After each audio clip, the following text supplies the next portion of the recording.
विद्यापीठातील प्रकल्पग्रस्त कर्मचारी वर्गाने दिनांक 20 मार्च रोजी विद्यापीठात कायमस्वरूपी सेवेत सामावून घेण्याबाबत आंदोलन पुकारत उपोषण सुरू ठेवले होते। उपोषणादरम्यान मान्य नामदार भरत शेठ गोगावले यांनी प्रकल्पग्रस्त यांच्यासोबत फोनवर संवाद साधल्यानंतर भरत शेठ यांनी उच्च व तंत्रशिक्षण मंत्री यांच्यासोबत चर्चा करून लवकरच आपण पॉझिटिव्ह निर्णय घेऊ असा शब्द देत उपोषणकर्त्यांना उपोषण मागे घेण्यास भाग पाडले होते। उपोषणकर्त्यांनी तब्बल 40 तासानंतर उपोषण मागे घेतले होते।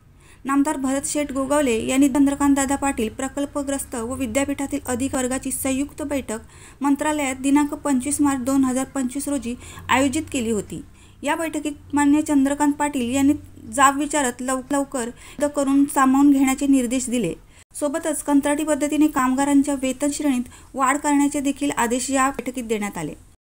मान्य नामदार भरत शेठ गोगावले यांच्या पुढाकाराने लवकरच कायमस्वरूपी सेवेत सामावून घेण्यात येणार असल्याने प्रकल्पग्रस्त तरुणांनी उच्च व शिक्षण मंत्री मान्य चंद्रकांतदादा पाटील भरत शेठ गोगावले यांचे मंत्रालयातील त्यांच्या दालनात आभार व्यक्त केले। यावेळी बापूसाहेब सोनगिरे, मुकुंद जांभरे, प्रकल्पग्रस्त तरुण चिंतामणी बटावले, संदेश जांभरे, विद्यापीठाचे कुलसचिव, कुलगुरू व अधिकारी उपस्थित होते। रायगड प्रतिबिंब न्यूज ब्युरो, मुंबई।